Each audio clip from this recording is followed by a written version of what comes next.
Ladies and gentlemen, beloved friends, listen not with your ears alone, but with the deepest part of your being. For I come to you not with mere facts or theories, but with a question that has lingered across centuries, whispered in cathedrals and classrooms alike. Do auras exist? Some call it the glow of the soul, others the residue of emotion, or the shimmer of divine energy wrapped around the human form. Oh, how many have tried to capture it! The mystics saw it in halos, the artists painted it in strokes of gold, and even the skeptics could not quite look away when someone walked into the room carrying a presence, an atmosphere, that changed everything. Science, you see, has long kept its eyes fixed on the measurable, the visible, the tangible, and yet, what do we make of that subtle sense we feel when someone enters? Heaviness, or a lightness, or something altogether electric. Is that not real? Is it not true simply because it cannot yet be bottled, labeled, or weighed? There are those in the halls of research who have sought to study this mysterious field. Some have turned to Kirlian photography, capturing the flickers of electrical discharge around living things. They call it corona discharge. But even as they explain, the image lingers, a glow, a light. Is it not something? And are not all truths first dismissed as fantasy before they find their name in science? Neuroscientists have linked aura-like experiences to conditions such as synesthesia, migraines, and temporal lobe activity. Some say what we call an aura might simply be the brain interpreting signals in new, unusual ways. But I ask you this, just because it arises from within, does that make it any less divine? Are not all visions internal before they are ever painted upon the canvas of reality? And what of the stories? The countless souls who have felt a change in the air when near someone full of peace or rage or joy. Science may struggle to define it, but the heart knows. It knows when it feels safe. It knows when it feels drained. That is not imagination, beloved. It is experience. The great thinkers have always said, absence of evidence is not evidence of absence. And so we stand at the edge of mystery and reason, between the known and the yet to be understood. Not in conflict, but in awe, for science is not the enemy of wonder. It is its student, ever learning, ever seeking. Whether you see it with your eyes or sense it in your spirit, this aura, this radiance, this breath of the unseen world, it is real if you have felt it. And if you have not, then perhaps it is time to look again, not outward, but inward. For what glows around us is only ever a mirror of what burns within. Auras are widely sensed, but not easily measured. This simple statement opens a doorway into a deep and timeless mystery, one that has fascinated philosophers, spiritual leaders, scientists, and everyday people for generations. The notion of an aura, that invisible field of energy said to surround every living being, has endured across cultures, continents, and centuries. It has appeared in religious texts, artistic depictions, and personal testimonies from people of all walks of life. The human tendency to perceive or feel something beyond the visible, something intangible yet palpable, speaks to an innate sensitivity that modern science is only beginning to explore. The concept of an aura is not a new one. Ancient civilizations like the Egyptians, Hindus, and Greeks spoke of luminous bodies or spiritual energies that radiated from people, particularly those considered enlightened or divinely touched. In Christianity, saints were often painted with halos, a symbolic glow meant to reflect their holiness, perhaps an artistic echo of an aura perceived by those around them. In Eastern philosophies, the chakras and energy fields that govern the human body are fundamental elements of wellness and spiritual balance. Across these traditions, the aura is more than a myth or symbol. It is an experienced truth, something people feel, even if they cannot define it. What makes the aura so compelling is how frequently it is sensed, even by those who may not consciously believe in it.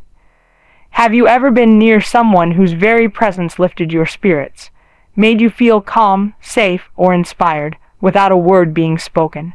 Or perhaps you've encountered someone who, without doing anything overtly wrong, made you feel uneasy or drained simply by being in the same room. These are subtle signals, often emotional, sometimes physical, that many attribute to the other person's aura. While mainstream science might classify these reactions as subconscious interpretations of body language, tone, or past experiences, the consistent nature of these feelings suggests there is something more at play. Many people report the sensation of vibes when meeting someone new or entering a space. The word vibe itself is an informal way of saying vibration, which is frequently used in discussions about energy and aura. When someone says, "they have good energy," or "the room felt heavy," they are not pointing to anything measurable in the traditional scientific sense. There is no device, no scale, that can clearly define what they experience. Yet the experience is real. It leaves a mark. And when countless people from completely different backgrounds report similar sensations, we are faced with a phenomenon that demands attention, if not full understanding. Science is grounded in measurement, in repeatable results and empirical evidence. And when it comes to auras, the tools we currently possess may not be sensitive enough to capture what people are feeling. Some have turned to Kirlian photography, which captures the electrical coronal discharge from objects placed on photographic plates. When used with living beings, the resulting images show glowing outlines that some interpret as aura. However, critics argue that these glows are influenced by moisture, pressure, and electrical conductivity, not proof of a spiritual or energetic field. Still, the visual impact of these images continues to inspire wonder and a sense that perhaps the truth lies somewhere between the skeptic and the seer. There are also neurological explanations that attempt to account for aura-like perceptions. Individuals with synesthesia, a condition where senses cross over, causing people to see sounds or feel colors, may be more attuned to energies others cannot perceive. Those who suffer from migraines sometimes report seeing shimmering lights or halos, sometimes referred to as an aura. In medical terminology, this type of aura is not spiritual but neurological, and yet it still opens the door to the question: can the brain perceive fields of energy in ways science has not fully grasped? Despite these scientific inquiries, the majority of aura experiences occur within the realm of feeling, intuition, and personal perception. And this is precisely what makes them so difficult to measure. Human beings are emotional creatures deeply influenced by the energy of others. We are constantly taking in subtle cues, facial expressions, body posture, tone of voice, that create an overall impression of someone. But some impressions cannot be traced to anything visible. They rise from a quiet knowing, a gut feeling, a sense that something about this person is off or radiant. These impressions often form within seconds and are hard to shake, even when logic tells us otherwise.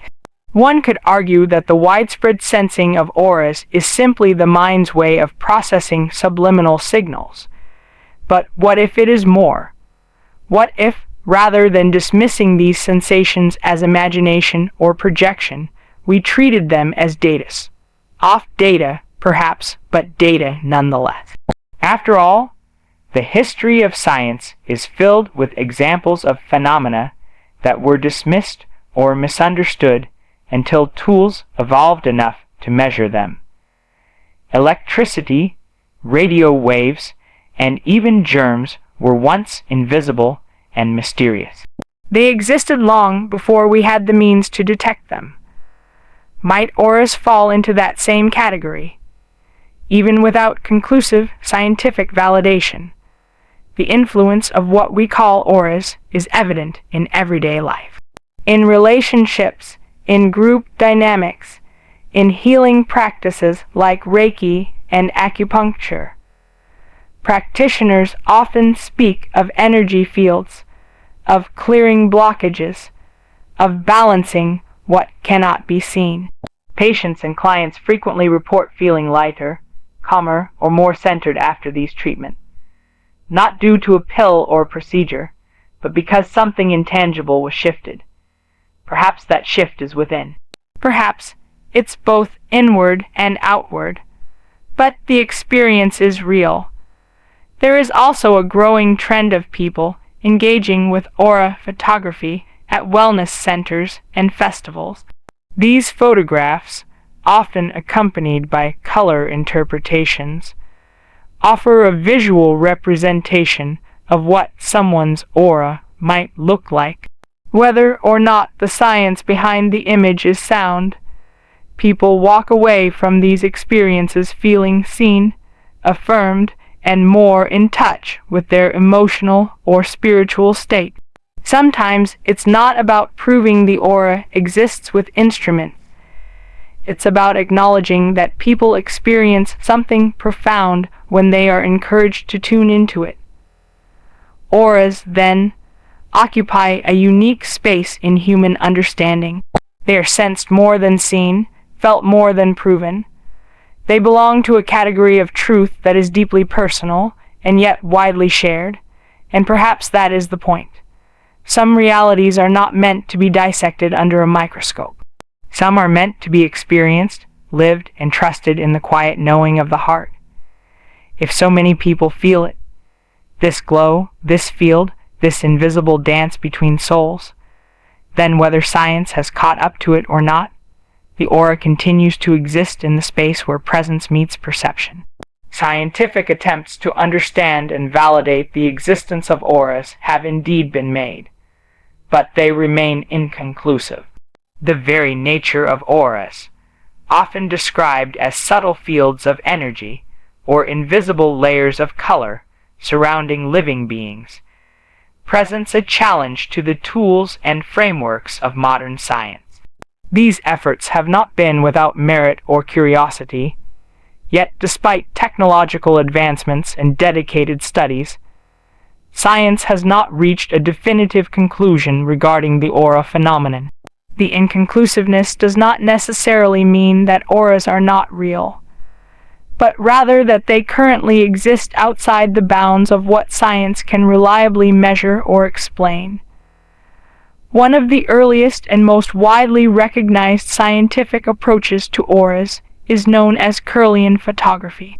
Discovered accidentally by Semyon Kirlian in 1939. This technique captures images of coronal discharges from objects placed on a photographic plate connected to a high voltage source. The resulting images often show colorful glows or a luminous outline around the object, especially living ones like human fingertips or leaves. Many enthusiasts of energy medicine and spiritual practices have pointed to Kirlian photography as visual evidence of aura. However, scientific critics argue that what is being captured is not an aura in the metaphysical sense, but rather a combination of factors such as moisture, pressure, temperature, and conductivity of the object. In other words, what looks like a spiritual glow may actually be an entirely physical phenomenon. Attempts have also been made to study the human biofield, a term used in complementary and alternative medicine to describe the purported field of energy and information that surrounds and interpenetrates the body. Some researchers, especially those interested in holistic or integrative medicine, have posited that the biofield could be a scientific corollary to the aura. Institutions such as the National Center for Complementary and Integrative Health have investigated whether biofield therapies like Reiki, therapeutic touch, and Qigong have measurable physiological effects. While anecdotal evidence and patient reports are often positive, large-scale, peer-reviewed studies have not consistently confirmed that these therapies influence energy fields in a way that can be scientifically validated.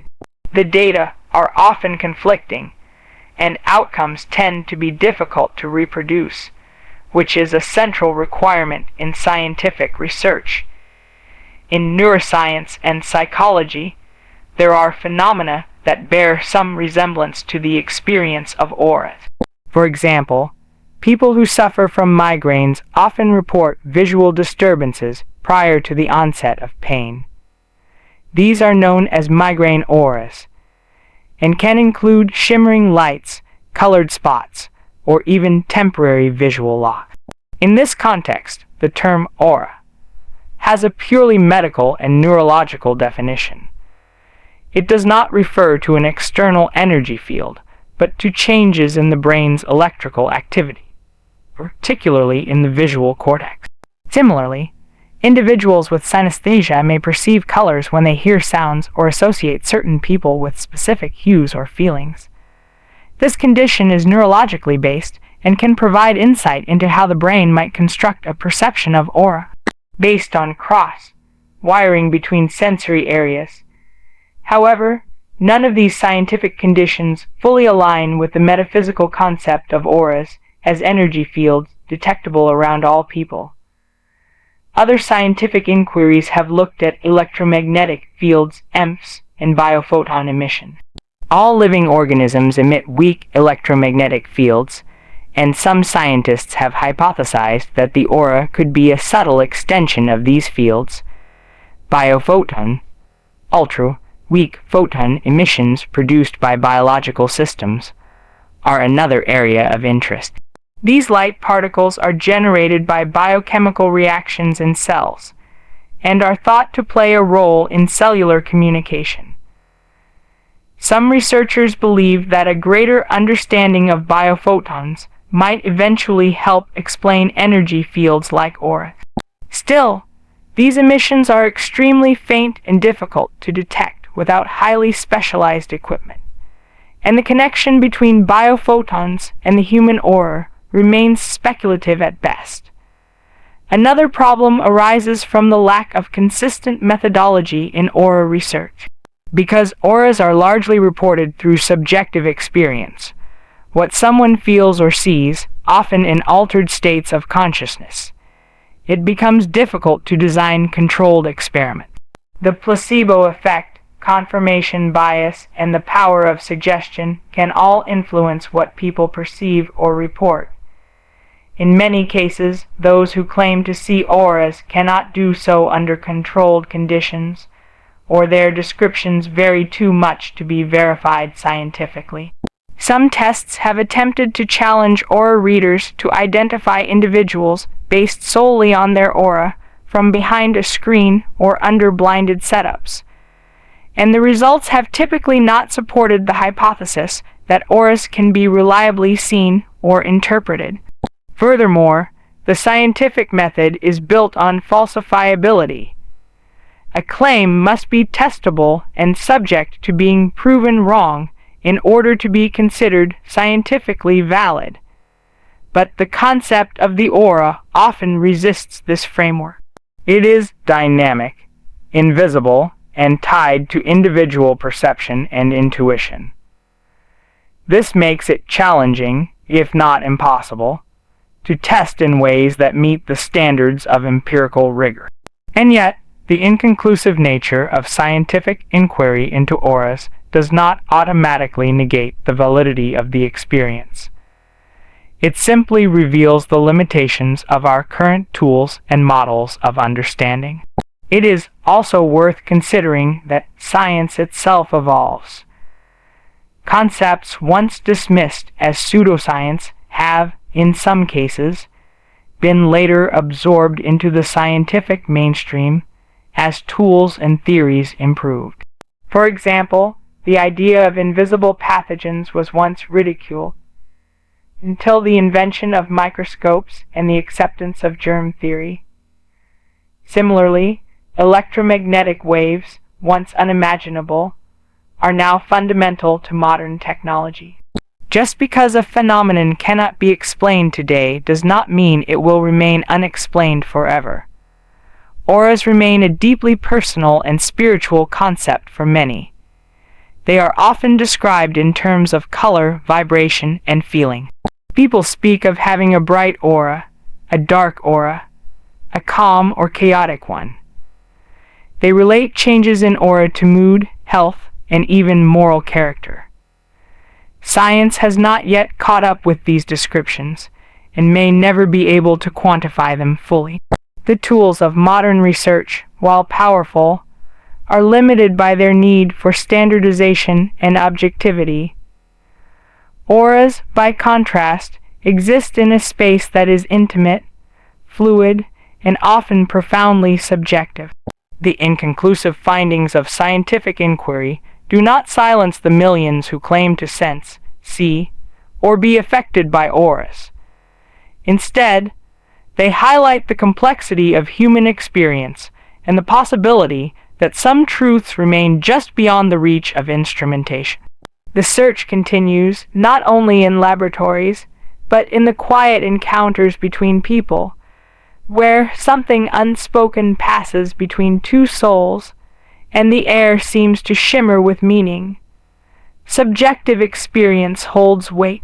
Though it may not be measurable in a laboratory or easily quantified with instruments, it is a powerful form of knowing that shapes how people perceive the world, how they make decisions, and how they relate to others.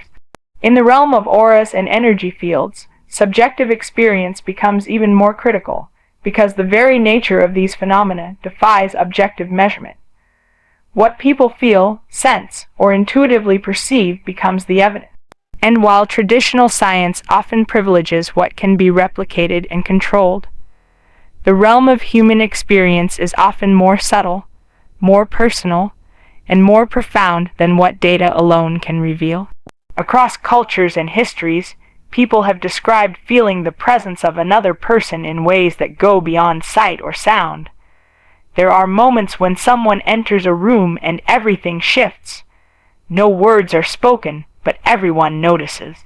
It may be a sense of calm, of unease, of vibrant energy, or heavy gloom. People describe these impressions in many ways: vibes, atmosphere, gut feeling, intuition. Some describe them as reading an aura. These experiences are real to those who feel them. They guide behavior, spark curiosity, and shape perception. They are not hallucinations or delusions. They are authentic emotional and physiological responses to something that is happening, even if science does not yet have the tools to fully explain it. Human beings are deeply intuitive creatures. Long before the advent of modern psychology or neuroscience, humans relied on instinct to interpret the world and each other. We are wired to pick up on subtle cues: tone of voice, micro-expressions, shifts in body posture, energy in a space. These cues are processed in the subconscious mind and often surface as feelings or impressions. While some may dismiss these impressions as irrational, they are often accurate indicators of deeper truth. People sense danger before a threat is visible, detect dishonesty before it is spoken, and feel comfort in the presence of someone trustworthy. All of these are forms of subjective experience. They may not be provable in the moment, but they are meaningful. When it comes to auras, those who see or sense them often report a deeply personal, nonverbal form of recognition. They describe being able to tell if someone is angry, sad, joyful, anxious, or spiritually elevated simply by observing the subtle shifts in the field around them. Some even say they see colors associated with emotional state: red for anger, blue for calm, yellow for joy. whether these colors are literal visual experiences or metaphorical representations of energy. The experiences are consistent across individuals and cultures. That consistency points to a phenomenon worth taking seriously, even if it does not conform to the narrow parameters of scientific testing. It is not only mystics or spiritual practitioners who report these experiences. Artists, therapists, nurses, and ordinary people often describe being attuned to others in ways that go beyond logical explanation. A therapist may sense that a client is holding back sadness despite a cheerful exterior. A nurse may feel that a patient is deteriorating even before the vitals change. An artist may be drawn to colors or movements that reflect an inner mood. These are intuitive forms of knowing. They rely on attention, empathy, and deep listening. They are subjective, yes, but they are not arbitrary. They arise from lived experience and embodied awareness. Subjective experience also plays a significant role in healing. Many people turn to energy-based practices like Reiki, healing touch, or aura cleansing not because they are scientifically proven, but because they feel effective. Clients report feeling lighter, more centered, less anxious after a session. They speak of blockages being removed, of energy flowing freely again, of emotional release. These experiences may not be visible on a scan or chart, but they are transformative nonetheless. Healing, after all, is not just about the body. It is about the spirit, the emotions, the felt sense of well-being. If someone walks away from a session feeling more whole, does it matter if science can't explain why? In daily life, people rely on their subjective experiences constantly, choosing friends, partners, jobs, even cities to live in. These decisions are rarely based on data alone. They are based on how a place or a person feels, whether it resonates, whether it feels right. That sense of resonance is often what people refer to when they speak of auras. They may not use that term, but they are describing the same thing: the energetic impression of another being, the unspoken connection or repulsion that guides human interaction. Modern psychology increasingly acknowledges the value of subjective experience. The rise of mindfulness practices, somatic therapy, and trauma-informed care all point to a growing understanding that what people feel inside, whether or not it can be scientifically verified, matters deeply. These approaches prioritize inner awareness, bodily sensation, and emotional truth. They encourage people to trust their experience, to become attuned to what their mind and body are telling them. This attunement is not far from the sensitivity that aura readers describe. It is about listening to what cannot always be said, seeing what cannot always be shown. Children, too, often report aura-like perceptions. They may say someone has dark clouds around them or that a person glows. These descriptions are often dismissed as imagination, but children are highly sensitive and less conditioned to ignore subtle perceptions. What if they are simply more attuned to what adults have learned to overlook? What if the subjective experiences of children offer a glimpse into a way of perceiving the world that is real, just not yet fully understood? In relationships, subjective experience is everything. People fall in love not because of statistics or compatibility scores, but because of a feeling. Connection that is often described as electric, magnetic, or radiant. When someone is in love, they often describe their partner as glowing or having a special light. These are not just poetic expressions. They are attempts to describe an energetic truth, a shift in perception that is as real as it is unprovable. The same is true in moments of grief, awe, or spiritual awakening. People report seeing light, feeling presence, sensing peace. These experiences shape lives. They transform identities. They are subjectively real, and that reality matters. To dismiss subjective experience simply because it is not objective is to ignore a vast dimension of human existence. It is to say that only what can be measured counts, and that is not how people actually live. People trust their feelings, their instincts, their inner knowing. These forms of intelligence are subtle, but they are powerful. And in the case of auras, they may be the most important evidence we have, because whether or not science can yet prove their existence, people around the world continue to sense them, respond to them, and be changed by them. The weight of subjective experience is not a weakness in the case for auras. It is a strength. It points to the truth that not all knowledge is empirical, not all reality is visible, and not all meaning is found in number. Some truths live in the quiet places of perception, in the gentle language of the heart. And those truths, though unmeasured, are undeniably felt. Science and spirituality are not opposites. While they may appear to operate in different realms, one rooted in logic, evidence, and the material world, the other grounded in intuition, meaning, and the unseen. They are both, at their core, ways of exploring truth. They ask different questions, use different languages, and follow different methods, but both are driven by a deep human longing to understand. The idea that science and spirituality must be in conflict is a relatively modern construct, one that overlooks centuries of philosophical thought, mystical insight, and scientific discovery that have coexisted and often complemented one another. Science, in its purest form, is the systematic study of the structure and behavior of the physical and natural world through observation and experimentation. It seeks to answer questions like how, when, and what. It builds models, tests hypotheses, and refines understanding through careful analysis. Spirituality, on the other hand, explores questions of meaning, purpose, connection, and existence beyond the physical. It seeks to understand why we are here, what it means to be alive, and how we relate to something greater than ourselves.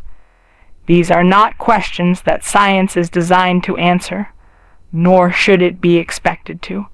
But that does not mean these questions are invalid or outside the bounds of human inquiry. They simply require a different kind of knowing. Historically, many great scientists were also deeply spiritual people. Isaac Newton, often considered one of the fathers of modern physics, spent as much time studying alchemy and theology as he did working on the laws of motion. Albert Einstein spoke frequently about his sense of wonder at the universe and referred to a cosmic religious feeling that inspired his work. For Einstein, science and spirituality were not in opposition, but were different expressions of the same awe toward the mysteries of existence. This sense of humility in the face of the unknown is a shared trait between both disciplines.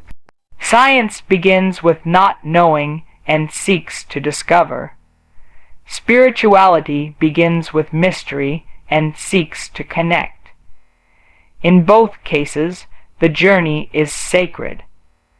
The tension between science and spirituality often arises not from their true natures, but from the institutions and dogmas that claim them. When religion attempts to impose unchanging beliefs that contradict observable facts, conflict arises. And when science adopts a purely materialist world, view that dismisses anything outside its current methods of measurement, it too becomes rigid and incomplete. True science is open to evolving, just as true spirituality is open to expanding awareness. Both thrive in the presence of curiosity and wither under the weight of certainty. The most meaningful insights often come when the boundary between the two is allowed to blur, when scientists listen inward and when spiritual seekers observe outward. The study of consciousness is one area where science and spirituality naturally converge. Consciousness, the experience of awareness, the sense of self, remains one of the great mysteries of modern science. Despite advancements in neuroscience, we still do not fully understand how subjective experience arises from the physical brain. This hard problem of consciousness, as philosopher David Chalmers calls it, opens the door to dialogue between scientific inquiry and spiritual insight. Many spiritual traditions have long described states of expanded consciousness, awareness beyond the ego, unity with all life, direct experience of the divine. These descriptions often mirror findings in neuroscience, studies of meditation, altered states, and psychedelic experiences. The overlap suggests not contradiction, but complementarity. Quantum physics is another area where the lines between science and spirituality begin to blur. At the subatomic level, particles behave in ways that defy classical logic. They appear to be in multiple places at once, seem to respond to observation, and suggest that the universe is far more interconnected than our everyday senses perceive. While it would be an overreach to claim that quantum physics proves spiritual beliefs, it certainly challenges a purely mechanistic view of reality. The universe is not as solid, predictable, or separate as it once appeared. Instead, it seems to operate with a kind of mystery that echoes spiritual ideas of unity, intention, and non-duality. In healing and medicine, science and spirituality also find common ground. Modern healthcare increasingly acknowledges the importance of mental, emotional, and spiritual well-being in physical recovery.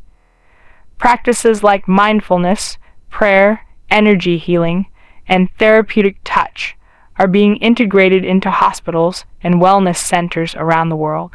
While not all these practices have been fully validated by scientific methods, the evidence of their positive impact on patient outcomes is growing. People heal not only through drugs and surgeries, but through meaning, connection, hope, and love. These are spiritual forces, and their power is real, even if it cannot always be measured with a machine. One reason science and spirituality have often been viewed as opposites is because they use different types of language.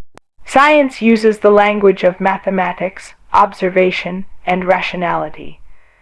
Spirituality uses the language of metaphor, symbol, and inner experience. But just as poetry and physics can both describe the moon, one through equations and the other through emotion, so too can science and spirituality both point to the deeper truths of existence. Neither form of expression is inherently superior. Both offer insights that enrich human understanding. In fact, when science and spirituality are allowed to inform each other, a more holistic world emerges. Science keeps spirituality grounded, preventing it from drifting into superstition or dogma. Spirituality reminds science of the mystery and wonder that lies beyond data, keeping it humble and humane. Together, they form a partnership capable of addressing not only how the world works, but how we are meant to live within it. This integrated perspective is increasingly important in a world facing complex challenges. Climate change, technological disruption, spiritual disconnection. We need the precision of science and the wisdom of spirituality to navigate these times. Furthermore, as individuals, people are not divided into scientific or spiritual types. Most people live in both realms every day.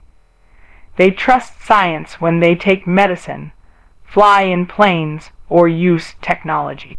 But they also seek meaning, pray for loved ones, wonder about their purpose, or feel moved by art and nature. These are spiritual experiences, and they are just as real and valid. The human heart is not a battleground between reason and faith. It is a meeting place for both. The perception that science and spirituality are fundamentally at odds may be rooted in misunderstanding, fear, or limited thinking. But as more people embrace an integrated approach to life, where critical thinking and spiritual depth coexist, this dichotomy begins to dissolve. The future may not lie in choosing one over the other, but in allowing both to illuminate the path forward. For ultimately, the search for truth, whether through a microscope or through meditation, is a sacred one.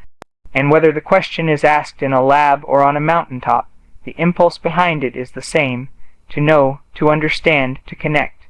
Science and spirituality are not adversaries. They are companions on the journey toward truth.